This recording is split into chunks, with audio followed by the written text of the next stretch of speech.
Harka fuuni daawwattoota keenya nageenya keenya lafa jirtan sinaa dhaqqabu jennaa oduu isinitti himna.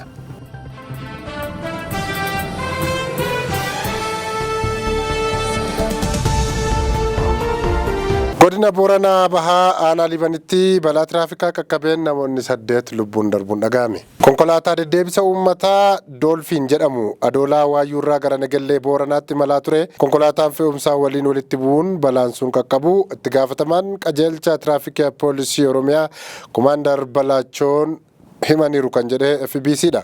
Sababa ka'umsi balichaas qoratamaa jiraachuu ibsuun konkolaachistoonni balaawwan tiraafikaan miidhaa qaqqabu ittisuuf of eeggannoon akka konkolaachisan dhaamaniiru. Oduma wal fakkaatuun Harargee Bahaa aanaa Kurfaa Calleetti balaa tiraafikaan mudateen yoo xiqqaate namoonni 2 du'uu fi hedduun ammoo madaa'uu qajeelchi poolisii godinichaa beeksise. Balichi kan qaqqabee konkolaataa fe'umsaa Ayizuzuu jedhamu magaalaa Maayaarraa gara magaalaa Furdaatti imalaa osoo jiruu garagaluunidha. Sababa kanaan ammoo namoonni 2 yoo du'an namoota 6 ammoo miidhaan qaamaa cimaa gahuun himameera. Ka'umsi balichaas namaa fi meeshaalee humnaa ol fe'uun saffisaan konkolaachisuurraan kan ka'edha jechuun poolisiin godinichaa himeera. Yuunivarsiitiin Finfinnee hojmaata haaraa ofii qopheeffateeru simannaa barattoota miilanaa irratti hojiirra oolchuuf akka jiru beeksise. Yuunivarsiitiin Finfinnee hojmaata haaraa simannaa barattoota akka lakkoofsa gi'iziitti bara 2017 eegalee akka hojiirra oolchuu ibseera. Hojmaatichi yuunivarsiiticha dhaabbata barattoonni ciccimoo fi dandeettii addaa qaban irraa baratan ni taasisas jedhameera. Dhimmicha ilaalchisuun pirezidaantii Yuunivarsiitii Finfinnee Dr. Saamu'eel Kifileen ibsa miidiyaaleef kennaniin hojmaanni haaraan simannaa barattootaa kun qaama ce'umsa gara ofiin of bulchuutti yuunivarsiitichi taasisuudha jedhan. Hojmaatichi bara haaraatti simannaa barattootaa digirii jalqabaa fi lammaffaa haaraa taasisuu irratti kan hojiirra oolu ta'uudha kan isaan himan. Barattoonni qabxii dorgommii qophaa'e qormaata seensaa akkasumas ulaagaalee biroo wayitaa guutan gara yuunivarsiitichaatti kan simataman ta'uu himaniiru.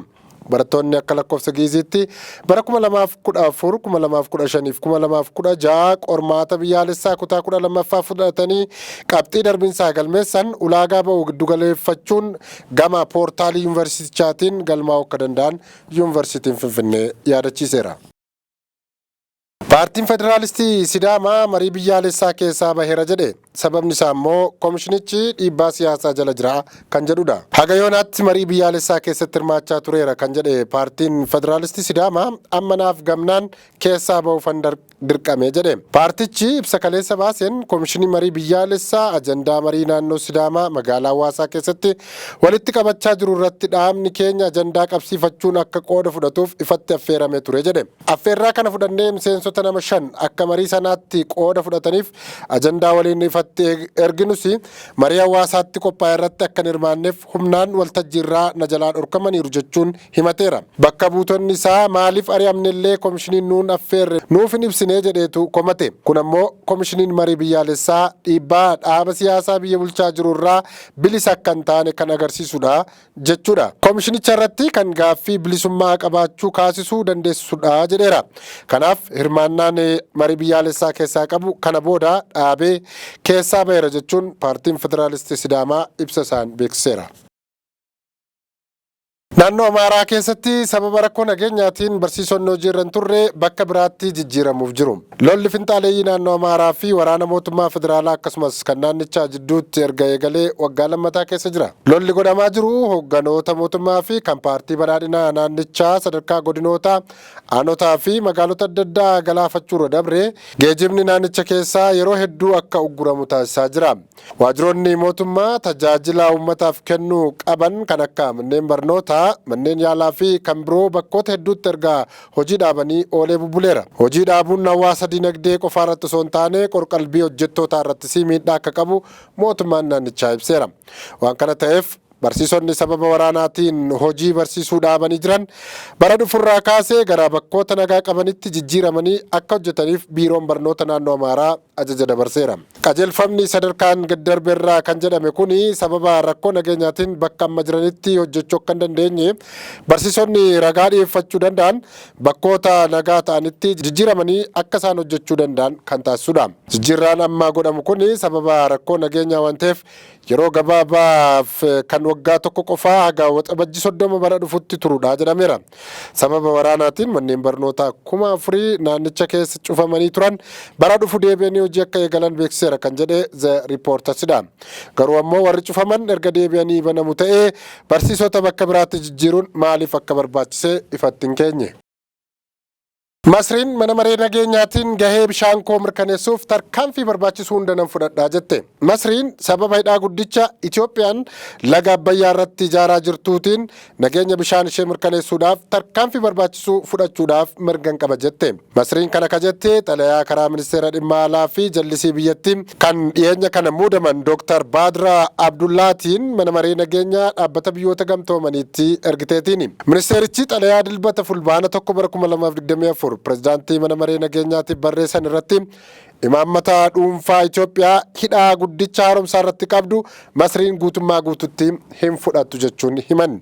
Kana malees Dr. Badar Abdullaatiin xalayaa isaanii irratti Itoophiyaan marsaa 5ffaa hidhicha bishaaniin guutuu kan raawwatte qajeeltoo idil addunyaa fi ulaagaalee waliigaltee Itoophiyaa, Sudaanii fi Masrii waliin bara 2015tti mallattaa'e akkasumas kan ibsa pireezidaantummaa manni maree nageenyaa bara 2021 baase kan cabsedha jechuun komatte. Xalayaan ministeerri dhimma alaa Masrii baase kun gochaawwan Itoophiyaa kunis agarsiiftuu rakkoo biyyattiin biyyoota ollaa waliin uumtuuti kan jedhe yoo ta'u, ijaarsa hidhaa kanaatiin wal qabatee tarkaanfiiwwan Itoophiyaa qofaa ishee fudhattu kan tasgabbii naannichaa balaarra buusudha jedheera. Masrii walabummaa ishee kabachiisuudhaaf bu'aa uummata ishee eegsisuudhaaf haaluma chaartarri dhaabbata mootummoota gamtoomanii tarkaanfii hunda fudhachuudhaaf qophiidha jechuun himte.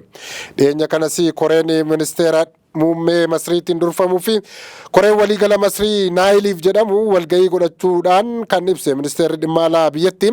Korichi Masriin gahee bishaan ishee mirkaneeffachuudhaaf tarkaanfiiwwan barbaachisaan hunda fudhachuudhaaf eeggannoo qabattee mirkaneesseera jedhe. Masriin xalayaa ergaa cimaa qabate kana mana maree nageenyaatti kan ergite erga waraanni ishee Somaaliyaa keessa buufachuudhaan muddamni gaanfa Afrikaa keessatti uumame guyyoota muraasa boodadha. Waliigaltee waraanaa dhiyeenya kana Muqaadishoo fi Kaayiroon waliigalan hordofee Masriin loltoota ishee Somaaliyaatti bobbaasuun ni yaadatama. Kana hordofuunis Itoophiyaa fi Somaalilaand waraanni Masrii Somaaliyaa keessa akka qubatan taasifamuun Somaaliyaa fi waliigala gaanfa Afrikaa keessatti tasgabbii fi nageenyi yaaddessaadha jechuun yaadatama. Xiyyaaronni waraanaa Masrii loltootaa fi meeshaalee waraanaa fe'an 2 erga Muqaadishoo qubatanii booda ibsa ministeerri dhimma alaa Itoophiyaa baaseen mootummaan Somaaliyaa qaamolee nageenya qaxanicha booressuu barbaadan waliin hojjetaa jira jechuun himateera. Itoophiyaan erga Somaalilaand kan Somaaliyaa irraa adda baatee walabummaa ishee labsite waliin walhubannoo waliigaltee qarqara galaanaa argachuu mallatteessite booda walgaarreffannaan Itoophiyaa fi Somaaliyaa daran dabaleera. Pireezidaantiin Somaaliyaa gorsituu isaanii hojiirraa akka ari'an dhaga'ameera. Sababni isaa immoo Ijiptii fi Itoophiyaadha. Pireezidaantii Somaaliyaa Hassan Sheikh Mohammed gorsituu isaanii Abdii Rashid Mohammed Nuur hojiirraa akka ari'an waajjirri isaanii beeksiseera. Waajjirri pireezidaantii hojiirraa ari'atamuu malee sababa isaa ifatti wanti kaa'eeru hin jiru. Maddeen oduu Somaaliyaa Abdii Rashid Mohammed sanbata darbee Ijiptiin loltoota ishee Somaaliyaa keessa galfachuu mormanii yaada kennanii akka ture gabaasaniiru. Masriin kan Somaaliyaa dhufteef nageenya keenyaaf osoo hin taane hidhaa laga mormorii wal qabatee waldhabdee Itoophiyaa waliin qabdu kana keessa bahuufidha jechuun gorsaan suni yaada kennanii ture. Yaadni isaanii kun kan dhaga'ame pireezidaantiin Ijipt Abdul Fattah Al-Siisiin meeshaa lolaa gurguddoo loltoota isaanii xiyyaaraa fi dooniitiin gara Muqaadishootti fe'uu erga eegalaniiti. Namoonni siyaasaa Somaaliyaa kan Muqaadishoo fi naannoo dhiha kibba keessaa gariin erga jimaata darbeetti akkasuma yaada mormii dhageessisaa jiraachuutu himamaa jira.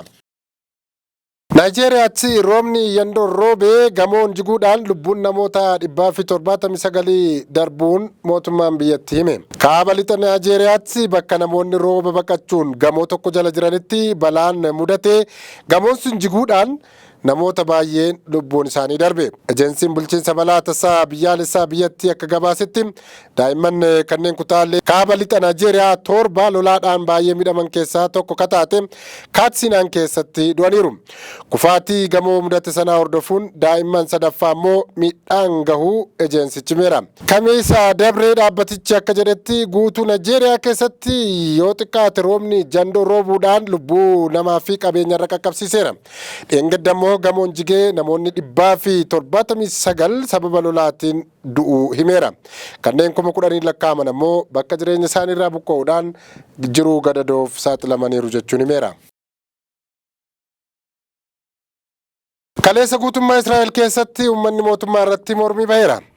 Isheenis reeffa ishee 6 fudhatteetti. Lolli Israa'el fi Hamaas jidduu inni booda kanaa erga ka'eetii waggaa guutuuf ji'a tokko qofa hafee wayita jiru kanatti ammallee nagaan buusuuf xaariin godhamaa ture firii kanadha jedhamu fiduu hin dandeenye. Gaazaa keessatti lolli dhaabbatee sadarkaa 3 nagaan akka bu'uuf wixinee pirezidaantiin Ameerikaa Joo Baayiden qopheessan Hamaas battalumatti fudhachuu isaa wayita ibsu muummichi ministeeraa Israa'el Benaamin Netanyahuun ammoo lafarraa harkisaa jiru. Lammii Israa'el Hamaas ukkaamsee fudhate keessa amma kan lubbuun jiru jedhame abdatamu 101 hin gadhiifamne. Lafarraan isaan fixa jedhee ni dida malee mootummaan Israa'el Hamaas wajjin lola dhaabee jara san akka hiiksisuuf uummataa fi firootarraa dhiibbaan godhamaa tureera. Dilbata kaleessaallee magaalaa gurguddoo kan akka Yerusaalem, Teel Aviv dabalatee hedduu keessatti uummanni kitila walakkaa caalu karaatti bahee mootummaa Benjaamin Netanyahu irratti sagalee mormii dhageessisaa oole. Naannoo mana jireenyaa isaaniitti marsanii lola dhaabiitii namoota 101 afannuuf galchi jechuun gaafataa turani. Poolisiin warra hiriira ba'an sana keessaa namoota 29 hidhee warra kaan bishaan itti biifee akka bittinnaan kan yaale hin milkoofne. Hiriira mormii kaleessaa suni akka godhamuuf paartiin hojjettootaa ajajaa waraana biyyattii Yoof Gaalaantii akkasumas muummichi ministeeraa duraanii Yaar Laapid waamicha godhanii turani. Namoota Hamaas harka turan keessaa 6 du'anii reeffi isaanii Israa'eliif kennameera. Netanyahuun reeffa isaanii Gaazaa keessaa erga fudhatanii booda namni isaan ajjeese gatii isaanii argata jechuun dhaadataniiru. Reeffi namoota sana uummanni Teel Aviv fi Yerusaalem akka mootummaa irratti dheekkamuuf sababa ta'eera. Hamaas ammoo namoonni 6 suni kan ajjeefamaniif sababa kan ta'e lolli dafee dhaabbachuu diduu isaati jedhe. Qondaalli Hamaas Saamii Abbuu Zuhirii jedhamu du'aatii namoota sanaaf itti gaafatamaan Hamaas osoo hin taane muummicha ministeeraa Israa'el Benjaamin Netanyahuudha jechuun isaa Reuters gabaaseera. Netanyahuun ajjeefamuu namoota isaanii yookaan waliigaltee lola dhaabuu keessaa tokko isaa filatan ittiin jechuun filmaata kenneeraafi. Qurxummiin guddichi Raashiyaaf basaasa jedhamee Noorweetti du'ee argame. Qurxummii guddaan Weel jedhamu Raashiyaaf basaasa jedhamuun shakkamu qarqara galaanaa Noorweetti du'ee argame. Qurxummii sana Raashiyaan leenjisuun basaasaaf itti fayyadamti jedhameetu yaadama. Qurxummii guddaan kun maqaa Hivaldimir jedhamu kan qabu yoo ta'u reeffisaa qarqara magaalaa Noorweey Risaavikaa jedhamutti argamuun qorannoof fudhatame akka jiru mootummaan Noorweey beeksise. Qurxummiin kun waggaa 5 dura bishaan qarqara Noorweey keessatti kan mul'ate yoo ta'u kaameraan qaama isaatti godhamee jira. Meeshaa kaameraatti godhames meeshaa Seet Piitsbarg kan jedhu ture. Piitsbarg ammoo magaalota Raashiyaa keessaa tokkodha jedheera mootummaan Noorweey. Kun ammoo gosti qurxummii kun Raashiyaaf basaasuun oolu shakkii jedhuun akka irratti xiinxalame mootummaan Noorweey himeera. Sababni du'a qurxummii kanaa maal akka ta'e kan hin ibsine dhaabbanni Maariin Maayindi jedhamu kan reeffa qurxummichaa ergee fi sochii qurxummichaa waggootaaf to'ataa tureera. Hundeessaan dhaabbata Maariin Maayindi kan ta'e Sabistaan Istiraand sababa du'a qurxummichaa irratti qorannoon gadi fageenyaa gaggeeffama akka jiru Ajaans Firaans Pireesitti himeera.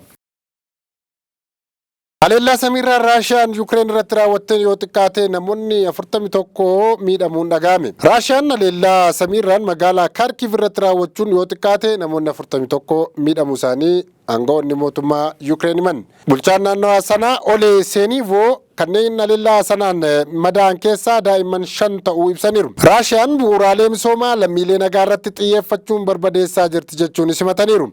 Saayinoov akka himanitti taanan haleellaa gamoowwan irratti raawwate booda namoonni hedduun gamoo jijjigee jalatti awwaalamuu hin oolle jechuun himan. Kanaaf ammoo hojiin lubbuu baraaruu hojjechaa akka jiran isaan ga'an kun himaniiru. Pirezidaantiin Yuukireen Volodimiir Zelenskiin Raashiyaan ammas Kaarkiv keessatti shororkeessummaa raawwachuu eegalteetti misoomawwan bu'uuraa fi magaalittii mataa isheellee haleeluu irratti xiyyeeffatteetti jechuun himan. Haleellaan Raashiyaa sun erga Yuukireen haleellaa dirooniin Raashiyaa keessaa iddoo adda addaa baafte irratti xiyyeeffachuun raawwattee booda mudate. Haleellaa Yuukireen raawwatte sanaan madoo cimaan yookiin duuti gabaafame haga ammaatti hin jiru. Aangawoonni Raashiyaas homaan jenne.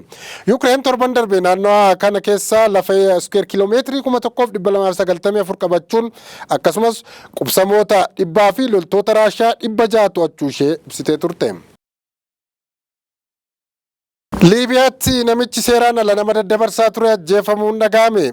Yakka namoota seeraan ala daddabarsuun akkaan barbaadamaa kan ture namichi lammii Liibiyaa ta'e Abdulrahimaan Miilaad Liibiyaa keessatti ajjeefamuun gabaafame. Namni dhuunfaa kun lixa Liibiyaa magaalaa Zaawiyaa jedhamutti hidhattoota dhuunfaa isaa hundeessuun karaa gurmaa'een namoota seeraan ala daddabarsaa turuusaa dhaabbata mootummoota gamtoomanitti jarmiyaan baqattoota dhaabbatichaa himeera. Namichi kunii fi hidhattoonni sun haleellaa bidiruuwwan adda addaa irratti raawwataniin godaantota hedduu ajjeesuu isaanii dhaabbatichi himeera. Namoonni kunneen godaantota ugguruun gochawwan suukanneessaa raawwachaa akka turan dhaabbatichi himeera. Dhaabbata mootummoota gamtoomaniitti manni maree nageenyaa Abdulrahimaan Miilaadii fi namoota dhuunfaa 5 irratti qoqqobbii kaa'ee ture. Namni dhuunfaa kun dhaabbilee idil addunyaa garaagaraan akkaan barbaadamaa kan ture yoo ta'u guyyaa kaleessaa qaama hin beekamneen ajjeefamuusaa Arab News gabaaseera. Dhimmicha laalchisee mootummaan Liibiyaa yaada kenne jiraachuu baatus humni waraanaa lixa Liibiyaa bulchaa jiru namni dhuunfaan kun qaama hin beekamneen ajjeefamuusaa beeksisneera jechuun ifoomseera. Gaan kabajamtoota daawwattoota keenya oduu har'aaf jennu kanumaan goolabnaa turtii gaarii isiniin jenna.